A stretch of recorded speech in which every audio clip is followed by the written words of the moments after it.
Yo, na vela lo me do bena me sia me va gben ke fe avala chi. Nko nyenye dem na nya me ne va mo jija gba na subscribe vala ke mana ma video plan me no view. Ele vevede. Egbenu efe ya me di be mi ale nko de ho for afi ma jida peda da ni na subscribers wa me yo fete le video ma.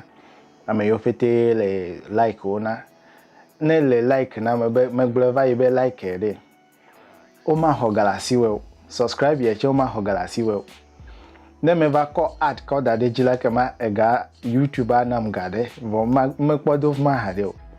menye gata me va mojo me va mi asfia no mi asro no ne mi like comment you mele ho enyu comment ya ole suggestion na comment ole gbogbo na be ni ile jojo yin ya and I like it nous so fe mi va mi debe mi avo le katutu e ka babla me de mi debe mi avo no yi mebe mafia ya nyebe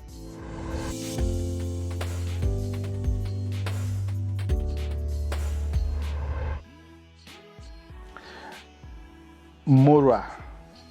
play religion morality play religion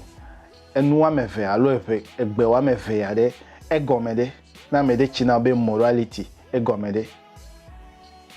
na mede china be religion egomede gba religion de e ya nye ni yo fo cover mi adome mi ame ibo dome vo morality no mi asi hape yo vova morality ya nya agbenyu no menye subo menye gbogbo me paji o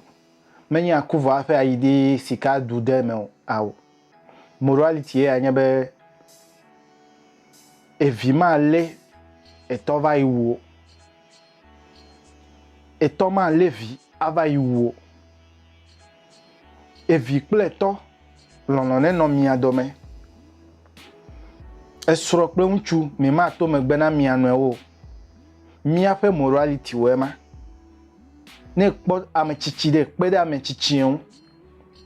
mi afa morality e ma fifie ne me po amechichi ne George na me ama kpede un ne me George na mo nyama kpede un. It doesn't show morality. Me afa morality de were e ya nya be mi die bubu me afa fiawo fifia politician ho bubu la fiawo si is never morality. Charismatic churches we o ho mu se le du fiawo si is not morality. Me afa morality simple and short e fa didi popo ito e ya nya be mi anu agbenwe mi ma ko mi afa position ko gbla me de kan e ya nya morality make awi tututu medo vole mi ade ko no mede nyonu e no do awo no tavore mi afa morality e ma o ma do awo ni hawo adeji me podade o be sure I am aware allo awo mi na ofenko. In fact mi afa morality ya yen bede o ma wo gbevu o me no na gbevu o ma wo gbevu da me chichi wu na ewe kwa ayo da me chichi fe kwa no anyi eto he ile ko wa he nawe mi amedo fo gbime na mi le solo me ho o fo gbime na mi le solo me ho me nyanu vi o awo ma o anyo anyo tai agblomele vonu ime ma le nkude won mi akpo e ya nyebe ne mi va mi afa religion pakpa jide o le nu gblele mi e nyemegbe o mi atogbe o vodada de o le un okay de religion va fiami morality a aw menye Christianity va fiami agbenwe no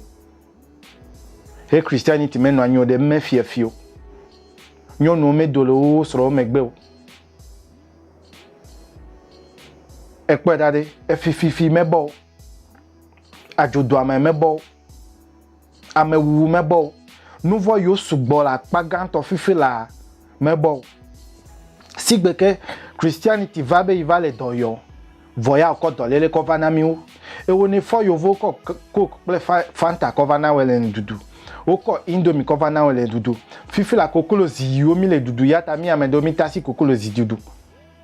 kokolozi on expiring date vonyo kokolo yo menyi la fede expiring date meno wu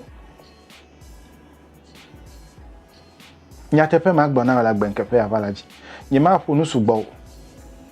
menye religion eva fiami morality aw ne kpo kin li opopele ta imewe ya pe makole o le ta imewe de me glo le fuma be ebe no nge jimefu na mi ape jimefu de anye mi ape mi ape culture aw mi ade kono me de agbenono onye na mi ta o mate wan dede adasi le denwu yata me glo eva ibe oyo be na va kukulu ele vovo be kukulu wenye nuvo okay ne do ji o Mose fe gamede ne do ji o Aaron fe gamede o ma vosa na mawo o ma onu meme vosa ne o ape dada vosa ma one o nuvo vosa ma we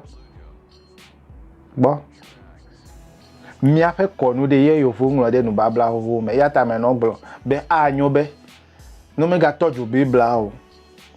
mi de gbegbele oko fugbe na mi pongo gbe na nwewe mi ade konwe New Testament ya mehia na de kele fuma mehia na de ko ta enu amefe ya me la sitoji fifla na we be mi ale nkude wu religion ble mi ape morality me de agbenyu no ye to pe no we afia we menyo sofo de ava han gbale de kona we achina obe fifila ma china lo ego ibo me yo me o le mi ko de me ya nyebe no me jonu ewo le awde o me le morality ele o religious pe morality to fofo na yo na mi religious pe morality e ya nyebe na no nu ewo le ajo na no gajo consider the sia de le sol me home religious pe morality we ma aha mi ade kono omede ne nyonu gbojinu re ma danu na soro anu ajoge wa lebene mi a worship mi a lebene in fact initially gboto ya wa na wa dan duduva na to ko enye be na no chilendi ndofia consider the cover voko egbova peme na ga on neat egbere ekpojinu kwa odo be na vai danu ndada ya wate wa defa because so couple of time menye they were stressful yeah ma mi be mi le ngogbedi lo ta amenovi enya so ila sinyema le nkude gbe wa mevema na me de china obe religion ko morality cover de china be hachui mi abe morality le vemere le mi afe culture mede efuta enya so imedibe na nyema new next video anyebe aleke na wo ado le religion me ava miapo culture me do le religion me ne na va miapo culture me na gbe na vivi na we miapo fufu popo be Christianity va be ya va 2020 me ya va 2000 kokutite de me de kuku me le kokutide kete mi me le kokutide kete kokuti itene le fifila de ne mebe ma hrena wo Kristo to de wa vuvuta nyatefe de kai wa se la gbenke fa avalaji me bia dagbena me sia me mega nglobo ne va mo jijagba ne subscribe ko ne na ma video pra me no viwe mi anoka me no vi lolo we